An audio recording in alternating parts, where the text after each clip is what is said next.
Salam dostlar. Her vaxtınız xeyir olsun. Baxın, bax bu most. Mostu yanına geldi. Bax, mostu baxın. Keçəcəm o tərəfə. Təsəvvür eləyin, bax. Mostun bax bu tərəfi xırdalandı. Mostun o tərəfi hökməlidir. İndi bax bu pələşənlə qalxıram.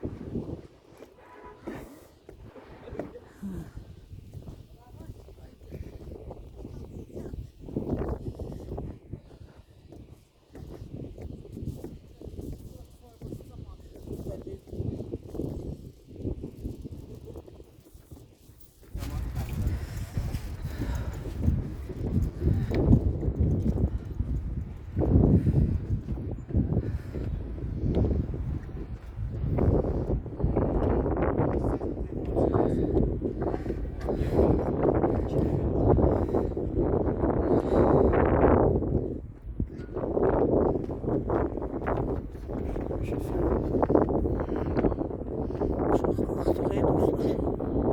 Xeyli qalxdıq. İndi də növbət o tərəfə külək də əsir.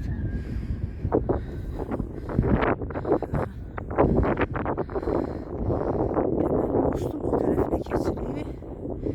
Bax bu dəmir yolunu görürsünüz. Binalar xırdalandı. Bax bu tərəfdə də xırdalandı. Mostun o tərəfi hökməlidir. İndi mən hökməliyə sarı gedirəm. Bu mostun üstündən gedirəm. Ondan sonra buradan avtobusa binib qalxacam.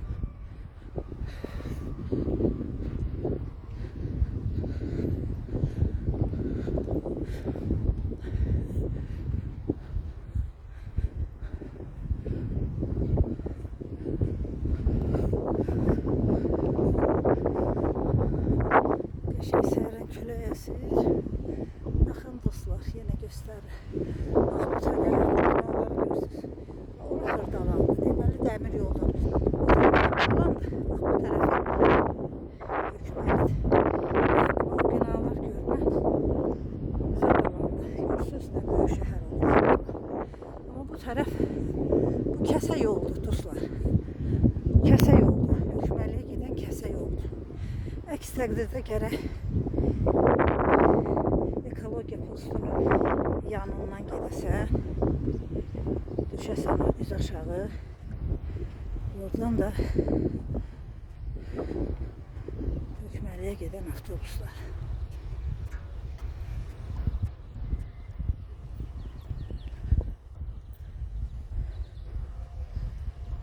Nəhayət sonuncu pilləkənlərə düşün. Dostlar, mən gəzməyi sevirəm, piyada gəzmək. Bu günləri piyada gəzmək günümdür. Bax, indi gedirəm bu tərəfə.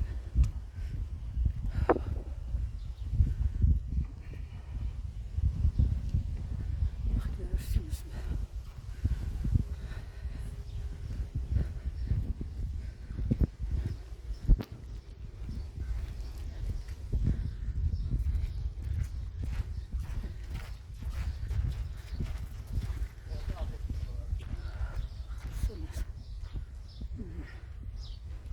Demək buradan hara gedirik?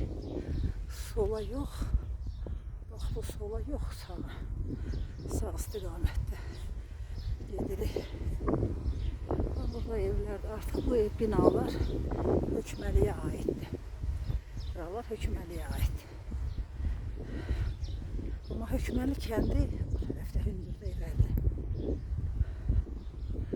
Buralar aşağı hissələr.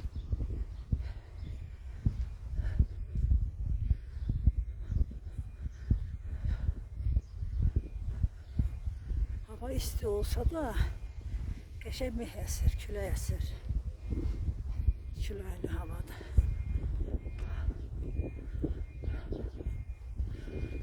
Bax o tərəfdə tikilən binalar var, xırdalanan binalardır. Buradan görünür.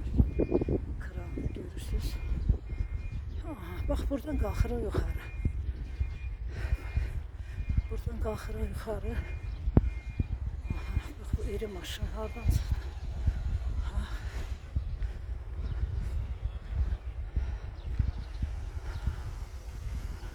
Bu ağacın altında bir balaca sərinliyə.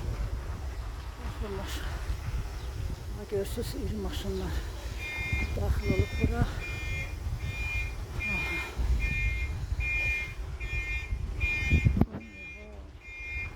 Bu maşın ne vaxtı buradan çıxacaq? Üstü yolu tutub tamam.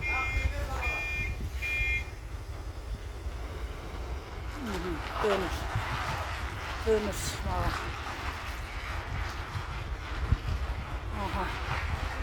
Bu çıxır, ikisi də irəlidə.